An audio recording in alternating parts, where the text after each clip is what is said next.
My name is Jeff, and I'm an alcoholic. Hi, Jeff.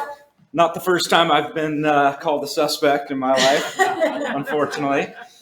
I'm glad to be here. It's kind of a silly thing to say, or I used to think it was silly, but I'm a grateful recovering alcoholic. I mean, I really am. I too have a sponsee now. I've gone through the 12 steps. My sobriety date is September 14th, 2022.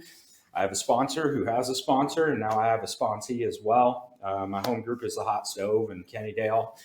I call it my home group. I mean, I've got service positions in several groups. I guess that's the one you have to pick one. So, but at any rate, what it was like, what happened, and how it's like now. I have 15 minutes, right? Oh, and that's the timer?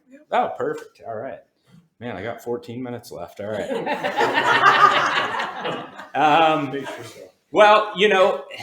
As a kid, I grew up over in Bremerton, Navy town. My dad worked in the Navy Yard.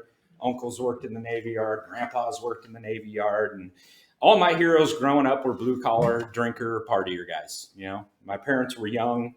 So I saw a lot of stuff as a kid. I saw a lot of drug use, saw a lot of drinking, a lot of partying. So naturally, as I got to be a teenager, I was looking forward to all that. I thought it was fun. I loved to hang out with my dad and watch him throw back a few and listen to their funny stories. And, they feel guilty about it now. I went to do amends to my parents, and my dad was like, I feel like I owe you an amends. And but really, my childhood was great. I mean, there wasn't any abuse or anything like that. I was just exposed to a lot of stuff. I witnessed a lot of stuff. And so I couldn't wait to grow up and start drinking like the big boys. My uncle was one of my biggest heroes. He died at 39 years old. And, he was one of these guys, he just didn't care about life.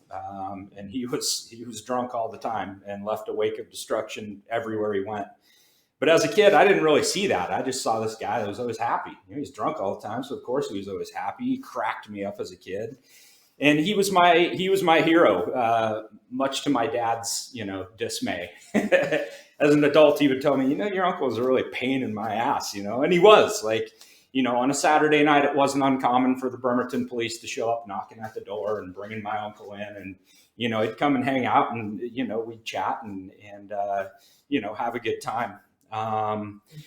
I probably, the first time I remember drinking, I think I was 10 years old. My parents threw these holiday parties, Christmas parties, and they always had a bunch of booze out, and I stole some booze. I think it was brandy of all things.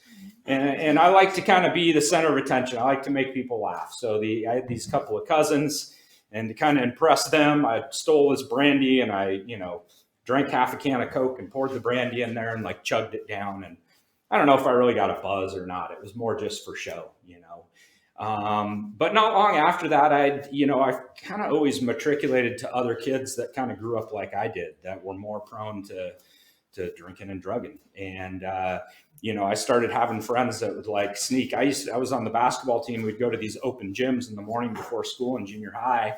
And my buddy, his dad was always traveling, always out of town. So he was by himself in the morning. Well, he'd break into his dad's liquor cabinet and fill up a 2-liter with Seagram 7 and 7. And we'd chug it down before school, 6 in the morning. It's still dark out this time of year. And catch a little buzz. And, I thought it was great. And it was kind of like most alcoholics, I mean, I hear this all the time. I never really felt a part of, and it wasn't because I wasn't a part of. It was just my own. It was just the way I think I was born an alcoholic. I really do. Because when I discovered alcohol, that's all I wanted. And I never liked the taste of it. I just liked the effect of it. And I never sipped it. I always drank it as fast as possible. I mean, that was always how I was. And the first time I blacked out, I was in my aunt and uncle's wedding. It was downtown Seattle. It was a fancy wedding. They had an open bar. And me and my cousin, who were 15 at the time, we went to the bar, and the guy gave us a drink. Oh, cool. I think 7 and 7, that seemed to be always what I wanted, I think that was my dad's drink or something, right? But then I went back to the bar, and the guy's like, no, you're, fresh-faced little kids. I'm not giving you guys any more. Well, another cousin of mine who was about 8 or 9 years older started buying drinks and bringing them to me. And before you know it, I mean, all I remember is having a fantastic time. I mean, I blacked out. I vaguely remember parts of the night. My mom got mad, sent me home with a bunch of my cousins that were older than me, and they kind of drug me around. And I woke up stark naked on some friend of the family's house in like Normandy Park on the water. Didn't even remember like how I got there. I was sick as a dog, and I couldn't wait to do it again. I mean, I was so sick the next day, I couldn't even think about food without like dry heaving, right? But all I knew was like that was the funnest night of my life. Couldn't wait to do it again. So I was like off and running. So anytime I had a chance to party down, I was going to do it. I ended up going to college because my mom begged me to go to college. She wanted to get me out of Bremerton, away from all the bad influences, right? Took her until I was probably in my 40s to realize I didn't need any influences. I mean, maybe I was the bad influence on a couple people. I don't know. But went to college with one of my best friends. We roomed together. The whole goal when we went there was like, we're just going to party. We went to, we bought a bunch of paraphernalia to bring with us. And it was like, all right, where's the party at? Joined a fraternity and did what fraternity people do. Just got drunk all the time. And basically that's where I went. That's kind of where I became an alcoholic, really. Like that's where daily drinking began. That's where like life without alcohol or drugs, it was just, it was it went without thinking. Like it was, everything I did involved alcohol, right? Ended up going to graduate school in St. Louis, Missouri, and I tried to be a good boy the first couple months, or I don't know, the first month I was there. I was like, okay, I'm not going to like be a partier. I started hanging out with some people that were kind of like homebodies and got bored real quick, and then found the partiers and ended up, getting even much worse because drugs became a part of the picture as well. So, alcohol was the beginning and drugs were a big part of my story as well. And, it was always like I'd go to college and I had other things too, DUIs, drug charges, MIPs before I was 21. I had plenty of external things to show for it. Just because you have charges doesn't make you an alcoholic, right? Maybe getting the charges and just continuing, I remember getting DUIs and like I was out drunk the next day, and they even forced me to go to AA. They locked me up for a weekend in this hotel, and it was like an AA, like a boot camp thing. And I was like, yeah, it was cool, but it didn't last. They started talking about God, and I was just not ready for it. And I just thought, and I didn't think I was an alcoholic. I thought I was going to grow out of it. I thought I was just a dumb kid that was going to grow up one day and everything was going to line up and I was just going to grow out of it, right? Long story short, didn't happen. Here I am, right? And I'm 47 now, almost 48. Graduated college again, thought like, okay, I'm graduated college. I'm a big boy now. I'm going to stop all the partying. Nah, it didn't work out that way. I just kept on the same. Was a daily drinker well into my 30s, had a couple kids, got married first, had a couple kids. I'm in healthcare. I owned my own practice in healthcare. And on the outside, I mean, I guess you could say I have been successful in what I've done. I've always held a job. And that was part of my thing too, was just to push myself. I could party till 4 a.m. and show up to work at 7 a.m. And that was part of my, my mental thing. It was part of what kind of drove me to just like, I always had to push everything to the limit. There was nothing, I always joke, there's no half drink drinks in my story, right? Everything was full go or full stop.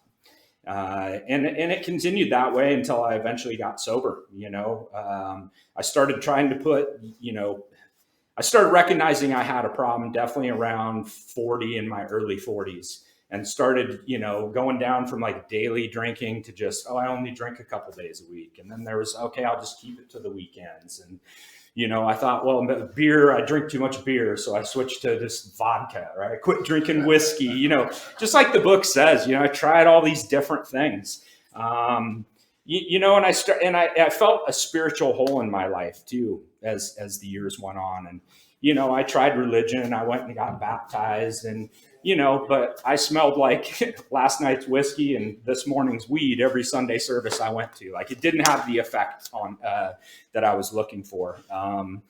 And so I kind of gave up on the religion and just kind of kept on keeping on and just white knuckled between drinks. And then I would drink and have like a spree and have regret. And I got to a point in about 2018 where I was like, I just can't go on living like this. And I started, I didn't want to kill myself because I love my kids. I love my family. I do like my life. there was just something missing, that the drugs and alcohol had long since quit working for me. But I was at a point where I couldn't imagine my life without alcohol, and I couldn't go on, or I couldn't, I knew, you know what I'm trying to say. Couldn't live with or without it, right? I knew I couldn't go on the same way I was, but I couldn't figure out a way to live life without substances in my life. And I finally got to a point last Labor Day weekend, or I guess 2022. I had gone on in June of 2022. I went to a doubleheader Mariners game with some friends, and again, it was one of those things where I was literally looking at myself in the rearview mirror on the way up there. Like, okay, Jeff, you're going to drink like a gentleman today. You're going to have one beer. And it didn't happen that way. Like, I got there, had one beer, and then I come back with two. And then I was double fisting the whole time. And in between games, we went to a bar, and I was down in vodkas. And I don't remember the second game. And I got home at 6 o'clock the next morning and was foxhole praying to God on the way home as I was swerving around. And, I knew I was too drunk to drive, but I was like, I got to get home. I got home and I was in the mirror, yelling at myself, what are you going to do? And I wrote in this journal, and I was like, do you think you need AA? And that was in June. I didn't get sober until September. I stopped drinking, but I didn't stop doing other stuff. And it just got to a point where, again, that thought of I can't go on living like this. And I started actually thinking about ending it then. And then I was like, man, come on, dude, this is not the way I want my story to end, And I just got to thinking, I look back at that journal. I'm like, the only thing I haven't tried seriously is AA or treatment. And I knew the best way to get myself into treatment or head in that direction was to go tell on myself to my mommy, right? I'm a card carrying mama's boy. And so I went to my parents' house that Monday, Labor Day 2022. And I said, look, I can't do this anymore. I need treatment, and it was no surprise to them. They got calls when I'd got DUIs, and they had, heard stories of, kind of reckless sprees that I'd had and stuff like that. And so my mom, got her laptop out, and I called Hazelden and Betty Ford that day. They got me a room down at Newburgh later that week. Well, the next day, actually that night, I went to sleep. I woke up in the middle of the night freezing with a fever, and I had COVID, right? And I started thinking, I got a job in healthcare. I got these two kids, and I talked myself out of going to inpatient. I just chickened out, plain and simple. And so, Newburgh is calling me every day, or Hazel and Betty Ford, they're calling me every day and asking how I'm doing. I'm like, listen, is there a way I can just do IOP? And they said, yeah, we have this new Zoom program. They're like, listen, we strongly advised against this, based on what you've told us. You need inpatient. And I said, look, I'm desperate enough. I'm so desperate for change right now. If it doesn't work, I'll be honest with you. I'll let you know. And so the first night, actually, it was a Wednesday night, and Hazel and Betty Ford, my counselor, the team leader, or whatever you want to call it, is a guy named Toph. His home group was Empire Way. And actually that very first night, on Wednesdays of IOP, he would pipe us into Empire Way. You were the secretary, actually, back in those days. You were one of the first faces I saw in the rooms of AA. He piped us in. And right before he did that, he goes, I want you guys to look for the similarities instead of the differences. And for some reason, when he said that, I started listening to these people at Empire Way, and I was like, oh my gosh, all of a sudden it was this veil was lifted. And a couple days later, I ended up walking into All In Renton, and I've been really involved with their group since. I'm kind of a bad GSR. I've missed the last couple of district meetings, but I'm the GSR for that. I started getting service positions right away at All In. I go to Kent, the Kent group, Old Kent, Mondays and Thursdays. I do hot stove every Friday. I've been doing the Lake Sawyer Men's Acceptance Group on Saturday mornings, So once I realized I was an alcoholic and I knew that this was the solution, or I felt like it was, I got a sponsor right away, started doing the steps. And, one of the first times I met with my sponsor, he looked me in the eye and he asked me, are you willing to do whatever it takes? to stay sober. And I said, yeah, I'm literally like, it was the first spiritual experience I've ever had in my life. Like I had it right there sitting in this apartment with my first sponsor. I go, hell yeah, I am, man. Like I was stoked on it right away. So I did the steps. My first fourth step was like 45 pages long. It was ridiculous, but I knew I wasn't going to get sober in time. But anyway, I'm so grateful for this program.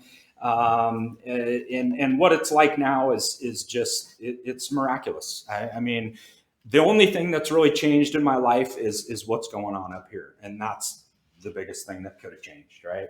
I love my life for the first time, maybe in my whole life, honestly. And it's really thanks to this program. And I appreciate it. Thank you.